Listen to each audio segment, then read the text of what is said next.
Oke, Assalamualaikum warahmatullahi wabarakatuh. Halo semuanya, perkenalkan nama saya Muhammad William Frezi dengan NIM 250500906 dari Prodi PT3 Angkatan 25. Pada kesempatan kali ini saya akan menjelaskan tentang array, di mana materi array ini akan kita temui di materi pertemuan ke-14 dan juga ke-15. Dan untuk pertemuan ke-14 ini kita akan membahas tentang dasar teori arraynya terlebih dahulu dan akan dilanjut praktik di pertemuan ke-15.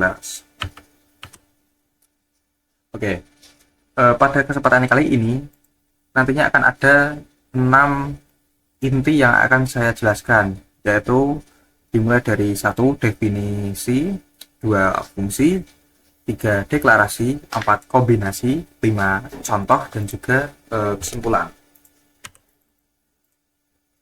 1. Definition of array atau definisi dari array. Apa sih array itu?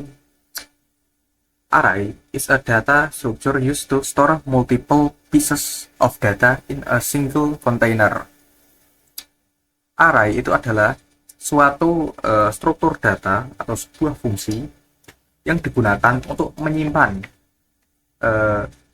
bermacam-macam atau berbagai data di dalam satu wadah. Nah, wadah yang dimaksud di sini adalah variabel.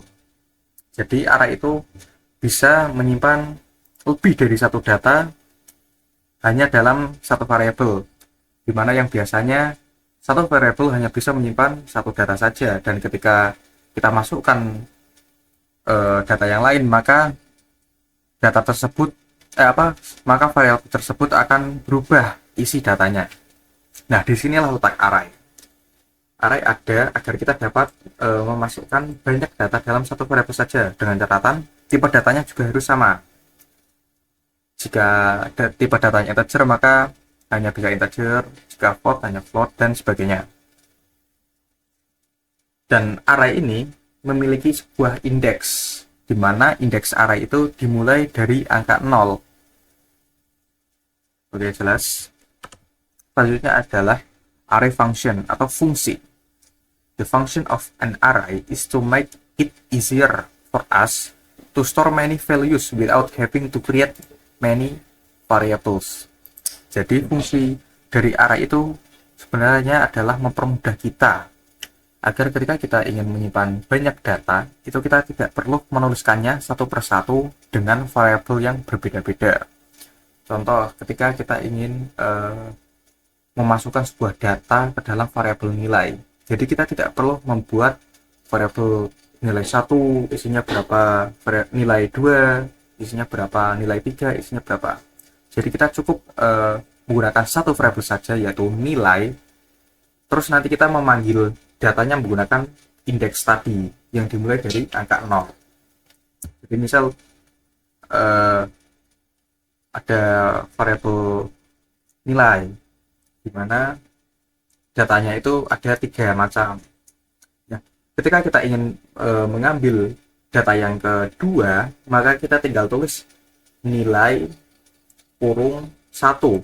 Kenapa 1? Karena balik lagi, array itu indeksnya dimulai dari 0. Jadi ketika kita ingin memanggil nilai yang kedua, maka kita tuliskan 1. Begitupun sebaliknya. 3. Array declaration atau deklarasi array. Jadi cara pendeklarasian array itu seperti ini. Yaitu pertama, kita tuliskan terlebih dahulu tipe datanya, baik itu integer, string, float, dan lain-lain. Kemudian kita pilih variabel atau array variable name, kita tentukan nama dari variabel array yang kita pilih. Baru kita memasukkan jumlah nilai yang ingin kita masukkan. Nah, kurung yang kita gunakan adalah kurung seperti ini. Jadi bukan yang melengkung maupun kurung kurawal, yang tegas sih. Bentuk array ada 2.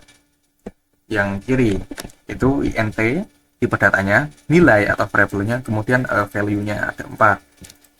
Terus kita tulis satu persatu, seperti nilai 0 sama dengan 2, nilai ke 1 sama dengan 3, dan seterusnya.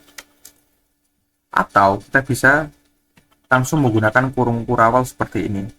int nilai value-nya 4 sama dengan kurung kurawal 2, 3, 4, dan 5. Oke, lanjut. Kombinasi array dan looping.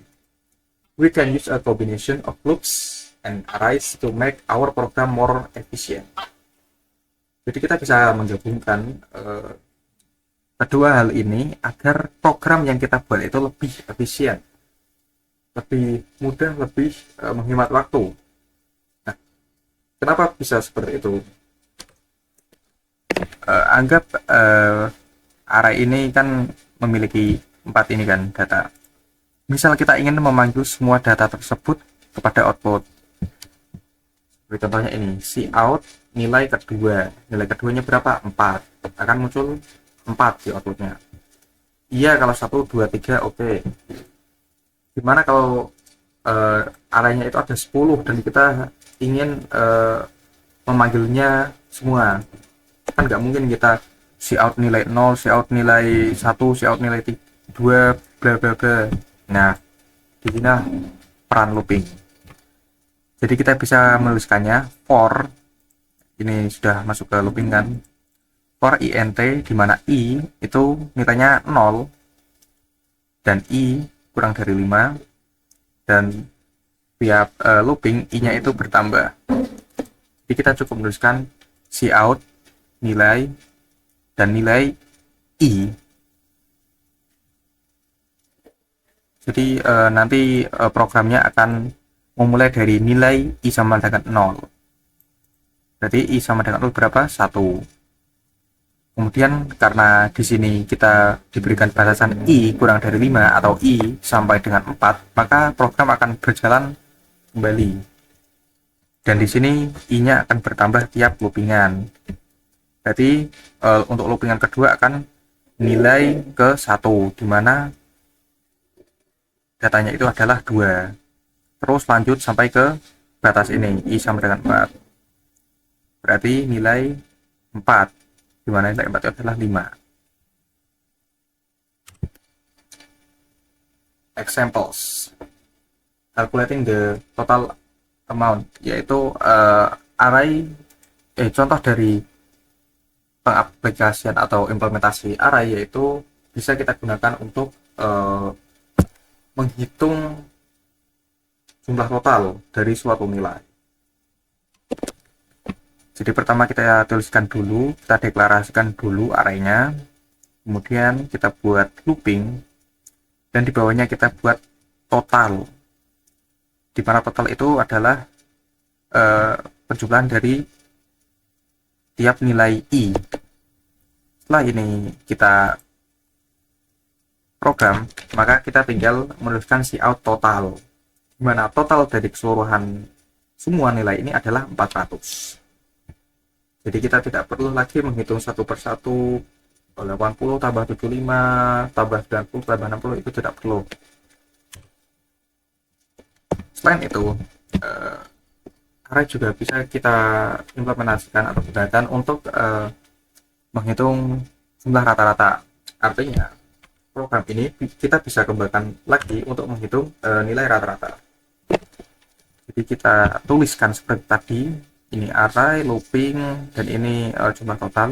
Nah, kemudian kita tambahkan lagi variabel baru dengan tipe data float, yaitu float rata atau rata-rata, di mana rata-rata itu nilainya adalah jumlah total, ini 400 berarti, dibagi dengan 5. Kenapa 5? Karena rata-rata itu jumlah total dibagi dengan banyaknya nilai. Di sini kan banyaknya ada 5. Maka kita bagi dengan 5. Kemudian kita bisa memanggilnya dengan cout tadi. Cout rata-rata nilai. Rata. Dan hasilnya adalah 80. Yang keenam atau yang terakhir yaitu conclusion atau kesimpulan. Array in C++ is a data structure used to store a collection of values of the same data type in a single variable. Jadi array dalam bahasa C++ adalah suatu struktur data atau fungsi yang digunakan untuk menyimpan berbagai macam nilai dalam satu tipe data yang sama di satu variabel saja. Kemudian the use of arrays greatly aids the data processing process because it allows sequential access to elements using indexes, enabling programs to work more efficiently in a structured manner and be easier to develop. Jadi array itu sangat membantu proses pengolahan data karena memungkinkan akses berurutan ke elemen-elemen yang kita masukkan hanya melalui indeks, di mana yang saya jelaskan tadi indeksnya dimulai dari 0, sehingga program dapat bekerja lebih efisien. Efisien yang dimaksud ya tadi, kita tidak perlu menuliskan satu persatu, jadi kita tinggal memanggil nilai dengan indeks. Jadi intinya array itu bisa membuat program kita lebih efisien, terstruktur, dan lebih mudah dikembangkan dan menghemat waktu lah tentunya. Baik, terima kasih. Sekian presentasi dari saya mengenai materi array. Kurang lebihnya saya mohon maaf. Nun wal qalam wa ma yasturun. Wassalamualaikum warahmatullahi wabarakatuh.